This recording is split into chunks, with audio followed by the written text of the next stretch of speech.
call the meeting to order. Please rise and join us in the Pledge of Allegiance. Allegiance to the flag of the United States of America and to the republic for which it stands, one nation, under God, indivisible, with liberty and justice for all. Good evening, everybody.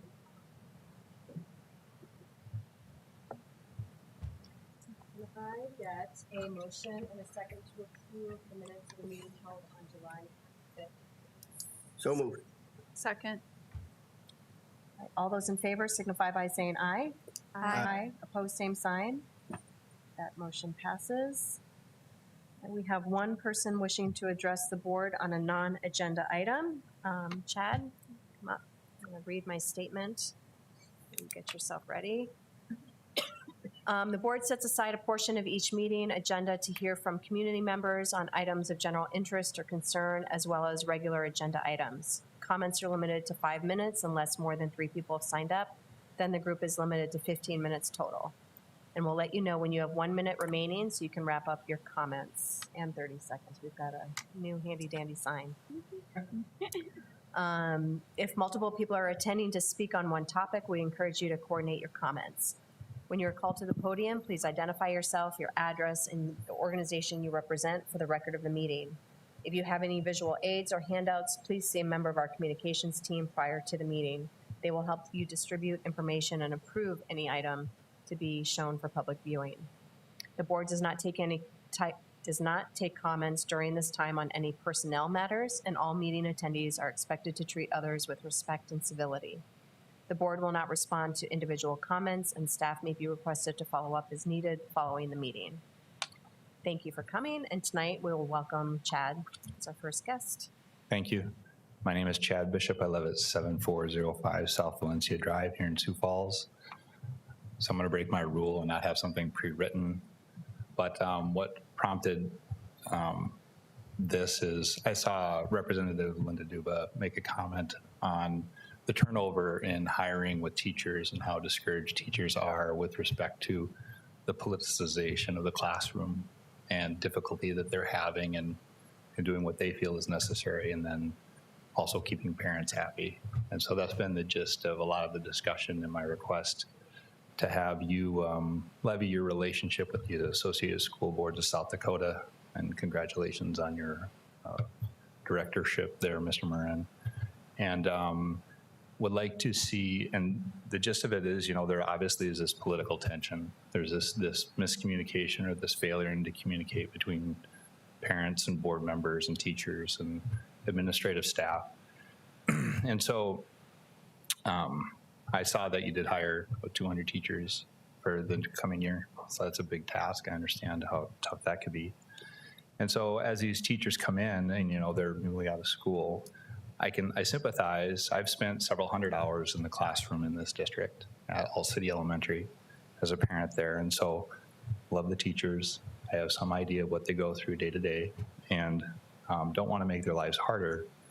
And I can see how the political tension across the nation and the things that were happening specifically in Virginia last year that led to the letter from the NSBA, how that could happen, right? We don't necessarily have that problem here, but you do have that conflict. And so there's parents like me who I came and I spoke to this body to address the reading of Anti-Racist Baby in the classroom without parents present, without context being presented. And the idea that you have some teachers that might take it upon themselves to pursue anti-racism in the classroom. I see it as not upholding the ideals with which that I grew up with. I see it as the opposite of Martin Luther King's dream, Martin Luther King Jr.'s dream. And so what I would encourage you to do is, I'll repeat something that I've said before. I don't know how we do it. I don't know what it looks like, but at some point the administration, the school board, parents have to come together and talk about what these terms mean that everybody's throwing around, right? I think we covered critical race theory, and I've been told it's not taught in the district, but I also understand that it's a college level course. What we see is we think we see it being practiced in the district. The praxis is occurring. We still use some of these other words like social emotional learning. And what's more gets a little more concerned is transformative social emotional learning. That transformative word being a key watchword for those of us that have followed what Marxists would like to do in the country and have done worldwide. And so, you know, not going off the rails here and thinking these things are crazy, but you have CRT, you have SEL, you have DEI, you have these words that people are concerned about, and there may be nothing to be concerned about here. Everything may be above board. Everybody has the best of intentions. We give each other the benefit of the doubt, and we proceed. But we have seen other things in other parts of the country where these things have been done, where these policies have been pursued, and it looks very different. And 2 years ago in the summer, we saw rage, violence. We did see the hammer and sickle flying in the street, that banner. Some of these, the violence occurred underneath. And it does concern us, you know, so, and I say us, it concerns me. So you have parents who are concerned. I'm one of those. You have teachers who are experiencing difficulty. I don't necessarily want that. But how do you resolve it? So I'm asking, again, I don't have a solution that I'm proposing. I'm asking that you figure out some way to have a meaningful discussion. You know, I know there's concern about the way that the governor has gone about in the social studies curriculum, right? Removing teachers and putting people, she thinks, to come up with something that they can mandate that you're going to teach. And maybe that's one route. But these other things that are a little more amorphous and hard for the average person to follow, you have to spend a little time digging into. But we come to some understanding between all of us who care about our kids' future and the future of our community and how we go about resolving what these words mean in our community, what we're gonna do, what we're not gonna do, and we have that debate. Because right now it's just kind of a black box to all of us. Those of us that have concern that are outside of the administration and outside of the school board, we see these things that concern us, we see it being done elsewhere, it concerns us. But I would encourage that dialogue. Thank you. Thank you. All right, we don't have any persons wishing to address the school board on agenda items, so we'll move on to approval of agenda. Can I get a motion and a second, please? So moved. Second. All those in favor signify by saying aye. Aye. Opposed, same sign. That motion passes. And on to the good news report. Deanne. Or Me. Dr. Stavum. Yes. Well, tonight we have a distinguished guest with us. We have Wade Pogany, who is the Executive Director of the Associated School Boards of South Dakota. And Wade is joining us because one of our very own school board members, past President Cynthia Mickelson, has received a very distinguished honor, and Wade is here to present that to her in person. So Wade, I'll ask you to come to the podium. Thank you, Dr. Stavum, and members of the board. It's great to be here. It's an honor to be here. And last week at our convention, we have a school board and administrators convention, we announced that Cynthia Mickelson was going to receive and was honored as the 2002 Outstanding School Board Member of the Year.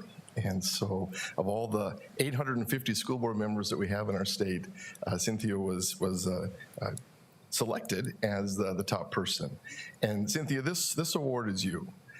When I think about the criteria for this award, about board members who are dedicated and hardworking and tenacious, cares about kids, leads their school board, leads their district, that describes you. It really does. Someone like you who has been in a leadership position to undergo a superintendent search, to implement a $190 million bond, 2 schools that have been built, the entire boundary change issue that you folks have been through. It takes a tenacious leader. It takes someone who's really dedicated to do that. And this is what this award is about. It's about that very person. And so it's great because I know you, and we've known each other for many years, and it's good to see that you get honored for something like this. And I know what Cynthia will say, though. She'll say, well, this is a team effort. This is about all of us working together, and it is. This award is also an example of the Sioux Falls School Board, of all the things that you folks have been through, all the great accomplishments you've had. But it also takes a leader to get you through that. And it takes someone who will take us through all the steps that it takes to accomplish those tasks. So Cynthia Mickelson, it is my honor to present to you the 2002 Outstanding School Board Member of the Year. Congratulations.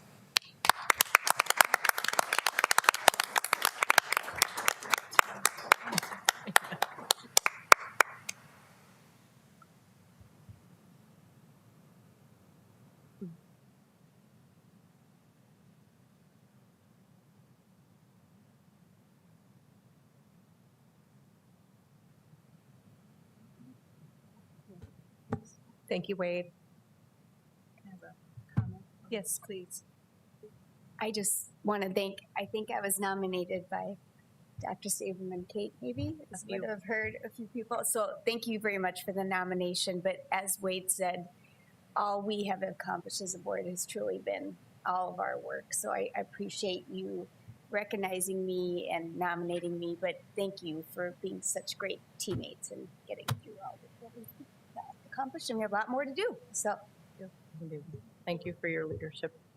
Thank you. And Well, thank you. I'm just going to say thank you again to Wade for making the trip and being with us tonight. And we have a second part to our good news report this evening. Many people think of Washington High School as the flagship of the Sioux Falls School District. It being one of the most iconic buildings downtown, is the original building, and now doing very well on the eastern side of Sioux Falls. And so in our school spotlight tonight, Carrie Papke is the principal there, and she is joined Heidi Jorgensen. They're going to share a little bit about the students and the happenings and the staff at Washington that make it such a great place. So we'll invite them to do so. Well, thank you and good evening.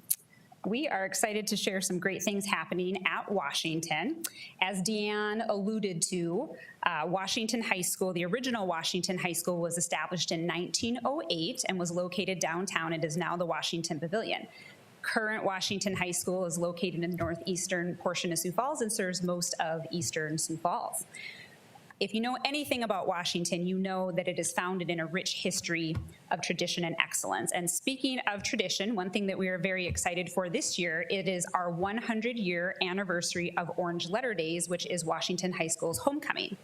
We have a fun-filled week of activities for our students as well as our alumni, and we hope to welcome them home on Thursday evening with our variety show and coronation. We hope they come out to the football game on Friday night, maybe do a little tailgating and cheer on our Warriors as we take on the Watertown Arrows.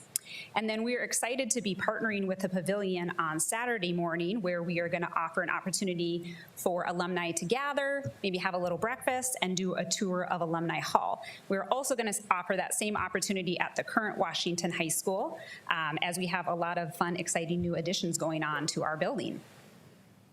This year at Washington, Warrior Nation will consist of approximately 1,900 students, and that number is growing. We have 124 amazing teachers and 68 fantastic support staff. At Washington, we are guided by the 4 core values encircling our circle of courage: mastery, belonging, independence, and generosity. And as such, we have 2 main goals for our students. We want them to get involved, and we want them to graduate in 4 years with a rigorous course of study. While all of our 4 core values are of equal importance, we recognize and believe that it all starts with that sense of belonging. Getting involved fosters and accelerates the culture of belonging that we strive for at Washington. We know that when kids get involved, they get connected to each other and they get connected to our building and ultimately then our community. We know that students, through those relationships, tend to step outside their comfort zones and meet new people and acquire those skills that we know that they are going to need for adult life. At Washington High School, we do have a diverse student body that is filled with a multitude of talents and activities, and so we are proud of the fact that we offer over 80 different clubs and activities for our students. And we challenge them that they still come to us saying that they don't have an activity of interest, that they can always start a new one, and they rise to the occasion because on average, we add about 4 to 5 new clubs each year. We're also, as you guys I'm sure know, excited to be adding girls softball this spring, so go Warriors. The other goal that we have at Washington is we want our students to challenge themselves with a rigorous course of studies. When they leave us in those 4 short years, we want them to leave us not only with those positive memories and friendships, but also a quality education. We know that when students have the courage to take risks and challenge themselves, that they are capable of great things. And in the last few years, we've had some students achieving some incredible things on the national level. For the past 2 years, we have graduated U.S. presidential scholars, a National Poetry Out Loud champion, as well as 2 recipients of the Questbridge Scholarship. Our wall that is on, you want to go back, Eddie? Our wall, which I'm not sure if you've seen if you've come into Washington, is a wall full of banners of different colleges and universities, which we agree or would say that is a testament to the quality of education that our students not only receive at Washington, but in the Sioux Falls School District, and we are proud of that fact. This last year, as alluded to earlier, our kids have gone through a lot of trials and tribulations in the last couple of years. And so one thing that we have implemented at Washington that we did last year as a pilot is what we call Warrior Halftime. So Warrior Halftime is housed in the middle of our day where there's traditionally the lunch and study time. It is a time where our students have access to all of their teachers and all of their teachers have access to them. And in doing so, we're able to provide that academic support as well as at times that necessary enrichment opportunities for our kids to succeed. It's also a great time for our kids to decompress and further that socialization and connecting with each other. Our kids have access to the library where we've seen that they have formed study groups. Sometimes they're just looking for a quiet place to study. And most often they just want a place outside of maybe the lunchroom to connect and socialize with their peers. In addition, taken after our good old elementary schools, we have also opened up our gym. And it's a great time for our kids to be able to work off some of that energy, move their bodies, and maybe participate in a wicked game of lightning. We've seen a lot of great success with it, and we were able to decrease our failures from the previous year by over 43%. So we are looking forward to that programming that we're doing and building upon it. And with that being said, we're looking forward to another great year at Washington High School. We'll be kicking it off this Thursday with Warrior Day. Questions? I don't necessarily have any questions, but just a reflection. You have so many great things going on, and foundationally, what stands out is the culture you've built there, and that starts with your circle of courage. And it just your coaches, your teachers, your administration, all seem to have kind of that foundational piece to the culture of the values of Washington High School. So when you spoke today, it just really resonated. And I just want to draw out that Jamie Knoll helped with getting those values out there, I think, in his PhD work. And it just is impressive how that has been carried down through the years. And I hear that from so many parents as well, that their coaches, like I said, your coaches read that, the teachers do, and it really has an impact on your students. Thank you. Yeah. Any other comments? I love the Warrior Halftime, because I think it's so true. It's not just about academics. Sometimes it is just needing to sit in a quiet place, or it's needing to move. And if you don't have opportunity to access those things outside of the school day, it's a great opportunity to be able to, get yourself energized for the rest of your day, or make a plan, or whatever it might be. So I think that's an awesome new thing to implement, and the success obviously has shown up for you too as well. And so I look forward to hearing more about the success of it this year and how it grows with more students, or with more activities or things that students maybe recommend that would really be helpful to them in their learning. Absolutely. I'm just glad to see Washington was able to succeed without the loss of Mark Maron. He paved the way. Got better. I'd say this, down at the old Washington, I was there 3 years, and we started this whole community thing. And when they open the doors, everybody gets to come. Everybody's welcome, and everybody's somebody. And that's been kind of, I think, in my opinion, the most important thing in my years at Washington High School. And I know that these two will keep it going. And I'm excited for them. And as I am for every school in Sioux Falls, I got to be careful. You're not But, biased at No all. favorites anymore. It's in good hands. I mentored both of them. True story. Once a warrior, always a warrior, right, Mark? Well, I'm trying to lose a little black and orange. But Thank you very much. Thank you. Thank you. All right, we didn't have any new conflicts of interest this month or this for this meeting, so we'll move on to the approval of the consent agenda. Can I get a motion and a second, please? So moved. Second. All those in favor signify by saying aye. Aye. Aye. Opposed, same sign. That motion passes. And we have supplemental consent agenda, item 10A, approval of claims to Sanford Health. Can I get a motion and a second, please? So moved. Second. All those in favor signify by saying aye. aye. Aye. Opposed, same sign. That passes with one abstention from Board Member Ryder. All right, on to the reports of the superintendent. Yep, tonight we have two reports. The first one is on professional development with an update from Sarah Clausen on the many, many things that have been happening over the last few months. And then we will follow that with a staffing update from Becky Dorman. Right, good to see you all again. Hasn't been so long since I was here last time. As Dr. Stava mentioned, we are in the throes of it in August in staff development. Here are just a few of the groups that we provide development for, so everybody feels like they have the tools they need to do their job the very best.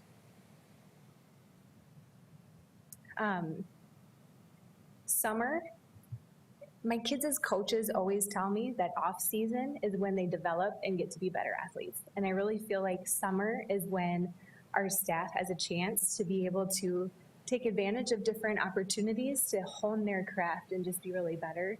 Rest also, and just be better at what they do so well already. And here are just a few of the things that we've offered throughout the summer for our staff to take advantage of, all of which filter right into our district priorities.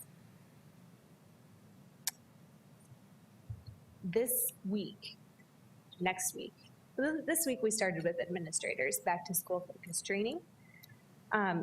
These trainings look similar year to year. We adjust them as they go, but it's to make sure that all of our new leaders in the district have the same focus as what we've had before. So everybody feels ready to start the year and knows what they need to be doing. This year, I know Becky's coming to tell us a little more. We've had 220 new teachers. As of when we pulled this data, 94 of them were new to teaching. However, I do know that that number changes every day as we fill positions, so her number probably is going to be a little different from this one. As I stated earlier, every department needs different tools to be able to do their job well. So here are just some of the items that we focused on in different groups. Clerical need a plethora of different tools to be able to do their job in different areas. EAs coming in tomorrow, and they get some choices of what they'll be able to attend in order to fill what they need to be able to do their jobs as well. They work with many different students and need many different trainings. Same with early childhood, trying to keep that continuity between early childhood and then what happens in elementary. Moving up, they have some specific in PBIS and how that looks different in early childhood compared to elementary and then up middle school, high school. Elementary had the opportunity to attend some engagement training that a secondary already had attended, so now that continuity is there as well. And then keeping with MTSS and PBIS for the entire district as well. You'll see some of the same themes. Only things that are a little different maybe in middle school and high school as they go through curriculum adoptions, they might need some specific training as well in whatever curriculum they are choosing to adopt in those areas. And then, like I said before, we have so many different groups, and each of these groups has a wonderful person in charge of helping coordinate their department so they are well ready for the beginning of school.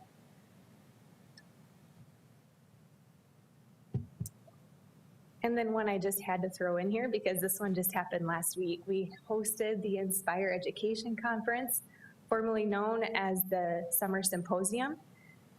It was a really wonderful 2 days, if I say so myself, but I got some really good feedback as well. We hadn't had it for 2 years because of COVID and all the things. We were able to bring in 10 national speakers and authors to pour into our staff on all of these different topics. A few more photos, and then I pulled some quotes from the feedback that I wanted to share with you. I only pulled 5, there were like 50, so just so you know, I did pare it down. I hope to be back next year. This was affirming to what district expectations are or should be for us teachers and helping us hone our skills to be the best that we can be. This was the first Inspire conference I've attended and it was fabulous. This rejuvenated my passion, has given me new tools, and has made me reflect as an educator on my practices. Wow, the quality of speakers was national conference level. The topics were pertinent to our current reality. Thanks for providing this opportunity. I thought this conference was great. The inspiration gave me a jump start to the year and really got me thinking deeper into what I do in the classroom. And then the final one, the Inspire Conference reaffirmed my decision to move from rural Minnesota back to the Sioux Falls area. This kind of opportunity wasn't easily available for me in my previous employment, and opportunities to attend professional development events like this is one of the reasons why I switched to the Sioux Falls School District.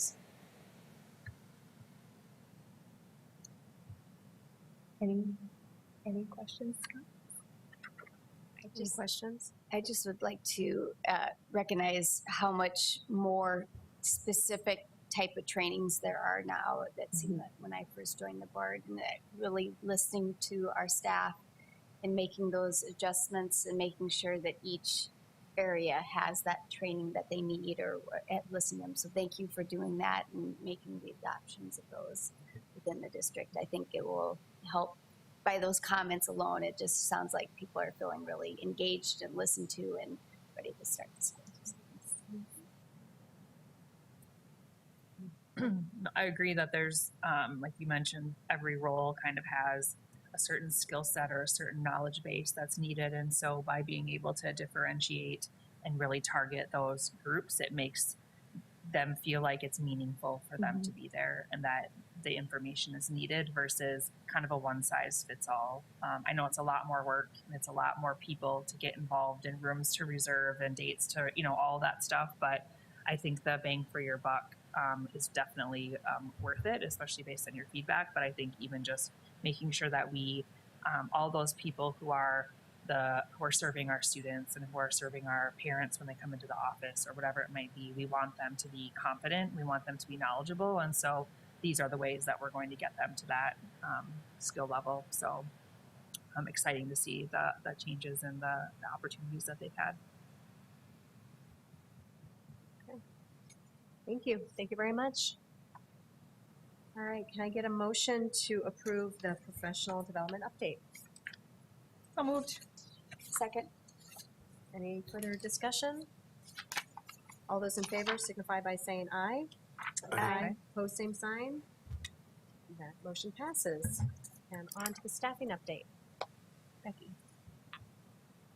It truly feels like I was just up here talking about these things so fast. All right. Well, I am here to present the fall 2022 staff update. We're welcoming several hundred new staff to our district. They're all bringing their best to our classrooms this fall, and it's exciting for us. We're wrapping up our teacher hiring, and we're going strong on our support staff, coaching, and substitute teacher hiring. So this report is going to touch on a little bit of everything that has to do with hiring teachers and classified staff.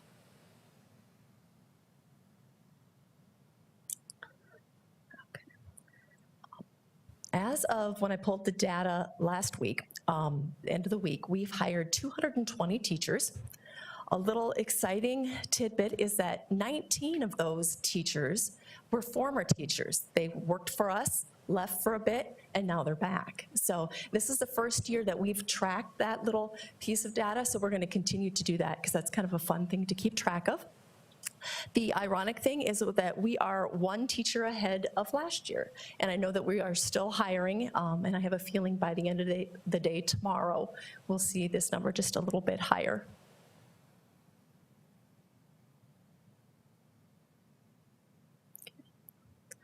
Looking back over the previous 6 years, we've hired an average of 154 teachers. So last year at 219 and this year at 220, we are going to see that average increase.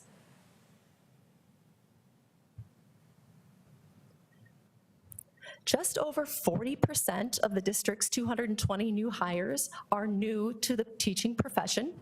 Approximately 68% of the hires have less than 5 years of teaching experience. The average years of service of teachers new to the district is just over 5 years. Additionally, 38% of the teachers coming to us this year have master's degrees or greater. So we like to see the years of experience staying up there, and in addition, the master's level educators. I think this is my favorite slide of all, and that's promoting from within. 27%. So between last year and this year, almost 30% of the people we hired had worked in our district in some capacity. So you can see on the chart where they came from, and then now they're in our classrooms as our leaders.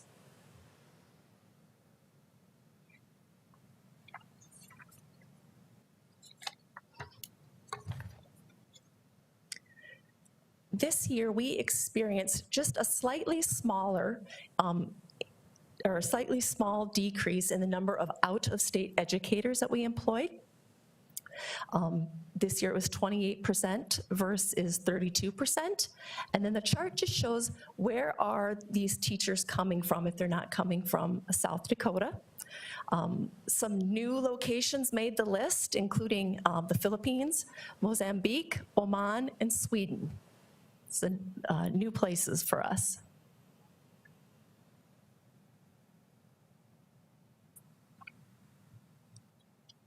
It's always interesting to see if we can spot some trends in our teacher hires that come to us with experience from the state of South Dakota.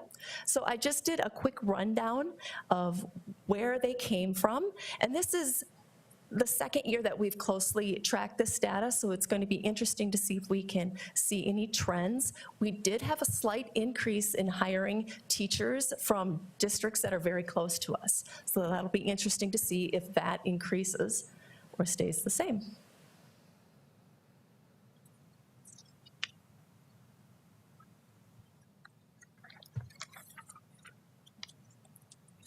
The district prioritizes a work environment and organizational culture that fosters employee motivation, engagement, and belonging, with a focus on hiring staff that reflects the diversity of the students in our classrooms. Fall 2022 welcomed 7.27% ethnically diverse teachers from our group of 220 new teachers. District-wide, our teaching staff just over 5% diverse. So you can see we're making gains on that number.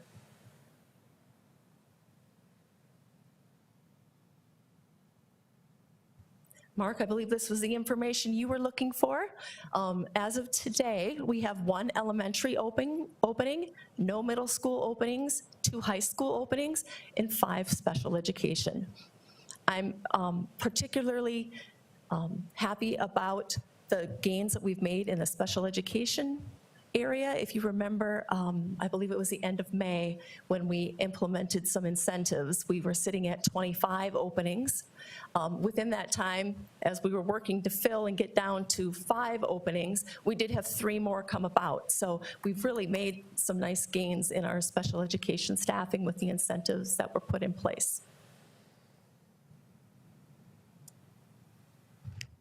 Let's turn and talk just a little bit about teacher resignations. I have 2 years of data, the 2021 and then the 2022 resignations, and the red arrow will point out the 2022 resignations. The first thing that I noticed when I looked at this data was, or most interesting to me, was those that left the profession. We hear a lot about the exodus of teachers from the classroom, so that's one thing I keyed in on when I'm looking at this data. And we can see that 19 teachers, or 13.67% of our total resignations, indicated that they were leaving the classroom. Another number that sticks out is 55 teachers said they were moving, or roughly 40% of our resignations were moving. I do have a feeling that within that moving category, you'll also find some that, yes, they moved out of state, they do plan to teach. Maybe they didn't have a teaching job yet when they left us, but I'm sure that they could probably get one. And then we also saw an increase of people that decided to stay home with children or family matters. I put them in one category. And anecdotally, I did talk to a couple teachers who stayed home to work in family businesses because they were short on staff. So I thought that was an interesting piece. You'll notice overall, we did have an uptick in resignations this year. So something, again, of course, that we're going to continue to track for trending. And when we work on retention pieces, we need to see how that bottom line reacts with what we put in place. Turning to support staff, so far we have hired 80 educational assistants, specialists, and clerical, and we still need about 35 more education assistants and specialists and clerical. We need 20 custodians, 38 coaches or other activity leaders, and then 1 lone food service worker, right, Gay? Yeah. And then, of course, 250 subs. We'll keep working on the subs. We like to have that number met by mid to end of October before the cold and flu season hits.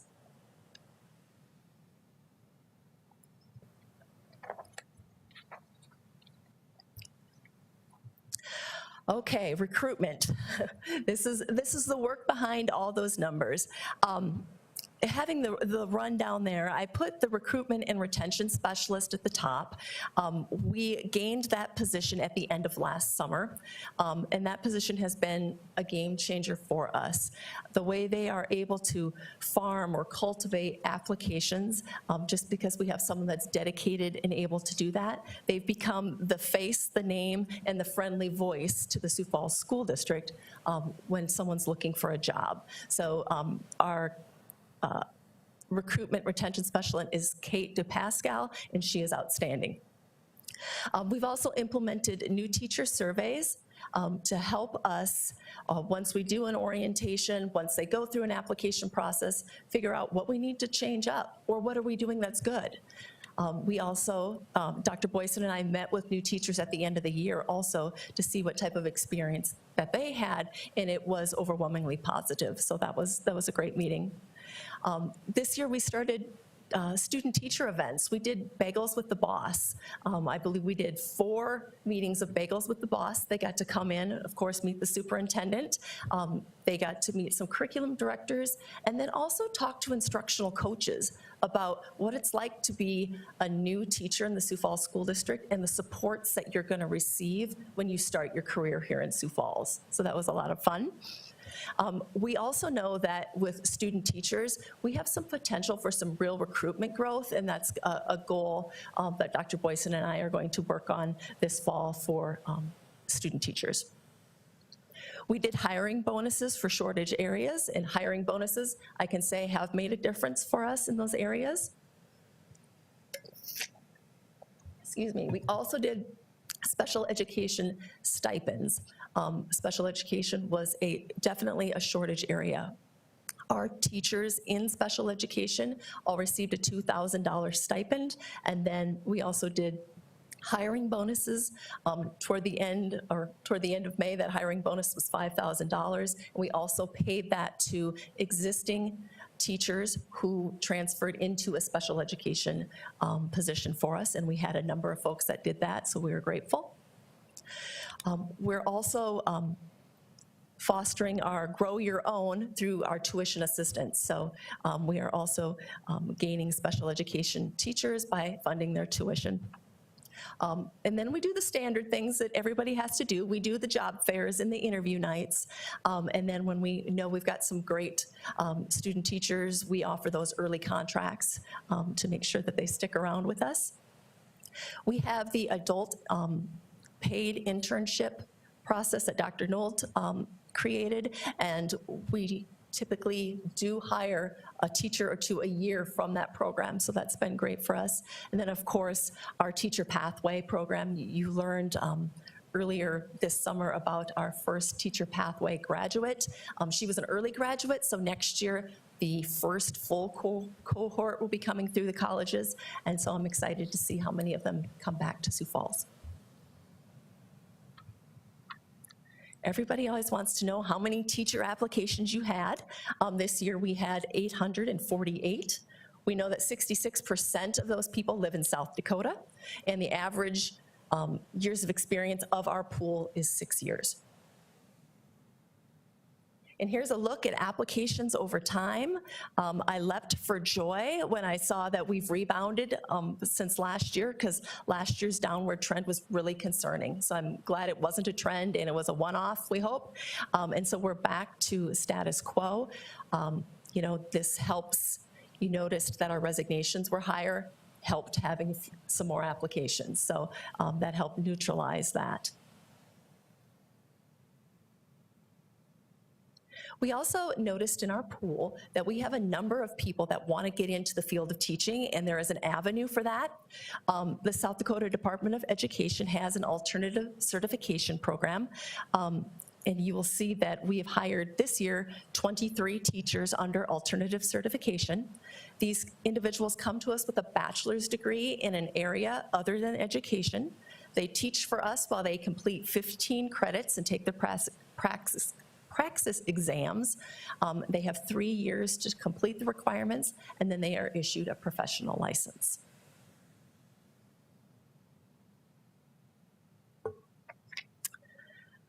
We have begun over the last several years tracking the number of acceptance and declines.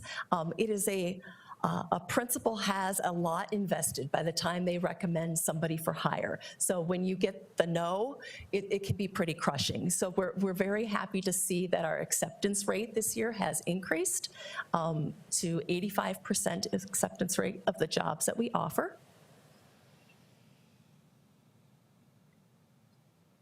And now it's time to take a look at what we know to be the work ahead.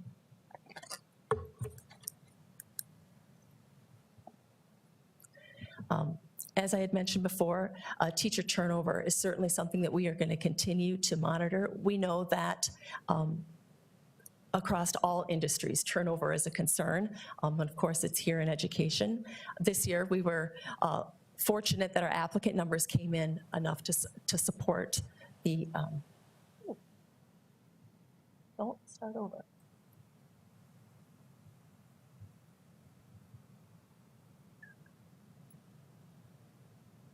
There we go. To support our slight uptick in teacher turnover. Our growing our own and our promoting, that's very exciting for us with those special educators are coming on, and then also promoting our education assistants to teachers, promoting our substitute teachers to teachers. It's great. I think the district has really done a lot of great things as far as teacher compensation, so that's exciting. I think that's evidenced by us being able to attract teachers from our borders.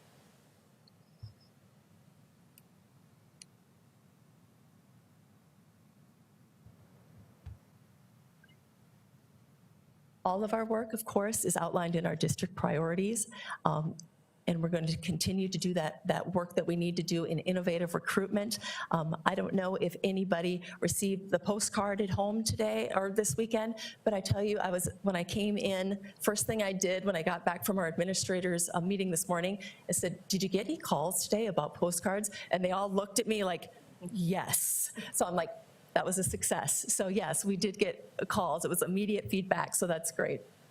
So,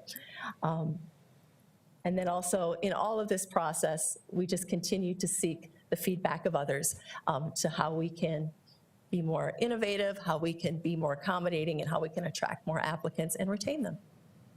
So with that, that is the end of the staffing update. I ask that you acknowledge my staffing update, and do you have any questions? You see a difference, and this is a tough question, but in quality Quality. of our applicants? I mean, are we? Well, that's a great question, because the quality sometimes it's difficult because you have to consider that there's a whole group of teachers out there that did their student teaching online. And we still have, because of COVID, so we have to factor that in. And then we also have to look at the end of the year, at the end of the next 3 years with teacher non-renewals. Have I noticed anything? No, I have not, but I'm not in the classrooms day in and day out. I'm grateful for our instructional coaches. I think, they probably have their work cut out for them when we do bring in 40% of the people who have never taught before. Yeah, it's tough to tell they've been in the classroom for a while. And I feel sorry for the ones that haven't had, because of COVID, the classroom contact. And I'm sure they can get some assistance from the district, and they'll be great. Quick question, Becky. I know we went over the average years of experience across the district for new hires. What is that for just our existing teachers and the new hires? What is that average? Yeah, I ran that number last year, so I don't have like today's data, but last year was like 14 and a half years. Average across the district. Yes.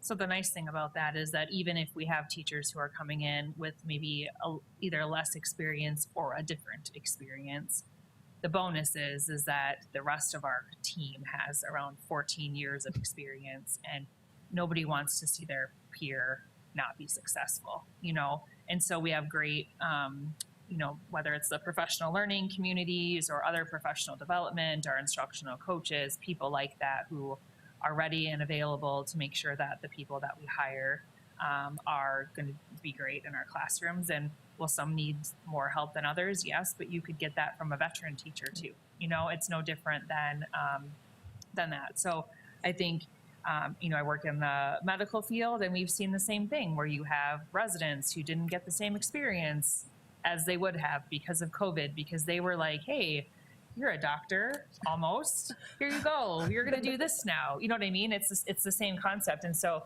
as we are hiring people and bringing new people on, they too have had a different experience in their training. And so different isn't always bad. And so you just make it adaptations, and you make it work. And they may have some skills that other people didn't have with technology, because that was what they had to use in order to be successful. And so I think it's looking at it kind of at a positive view to say, how can we utilize the skills that they have, and how can we support them? And we're glad that they're here and that they applied and are in the classrooms with our students. So exciting stuff, lots of new people. May I just take a moment? Yes. Becky makes this look incredibly easy. And with her presentation, the tenacity of our Human Resources Department is just absolutely outstanding. And I would dare say that districts our size across the nation would give anything to have the remaining number of openings that we do right now. And quite honestly, I would say it's a far better picture than I expected that we may have.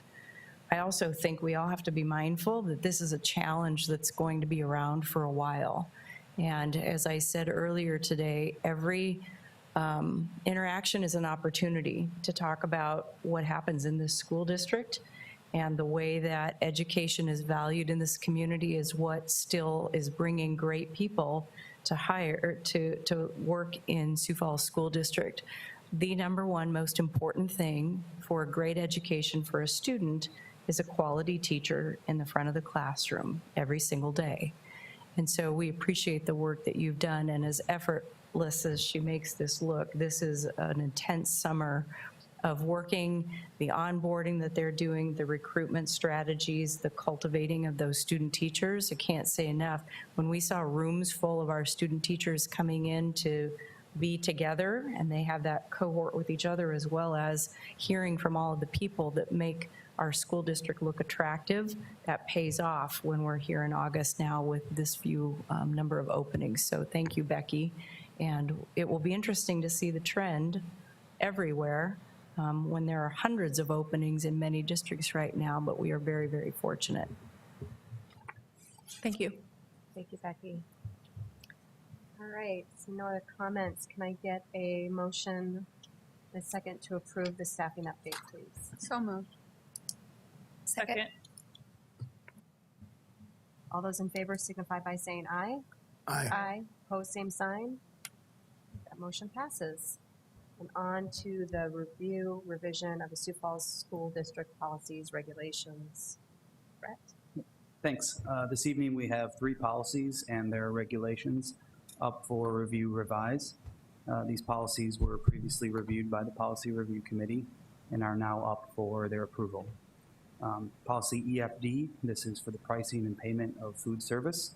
The changes here are to the regulation only, and this is to make clear how parents are notified and when they're notified of low account balances, to clarify when alternative meals will be provided to students, and the process child nutrition services will use to address negative account balances.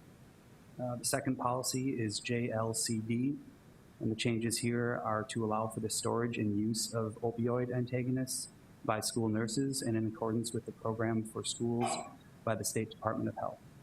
And then the final policy is KCD. There's a minor addition to the policy to clarify the scope, and then to the regulation, increasing the value of gifts requiring board approval from $15,000 to $25,000.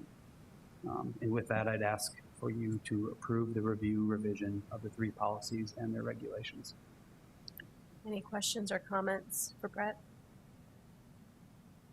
All right, seeing none, can I get a motion and a second, please? So moved. Second? All those in favor signify by saying aye. Aye. Opposed, same sign. All right, those policies pass. We're going to move into executive session for SDCL 1-25-2, parentheses 2. Or can I get a motion to move into executive session? So moved. Second? All those in favor signify by saying aye. Aye. Opposed, same sign. Right. We'll move into executive session.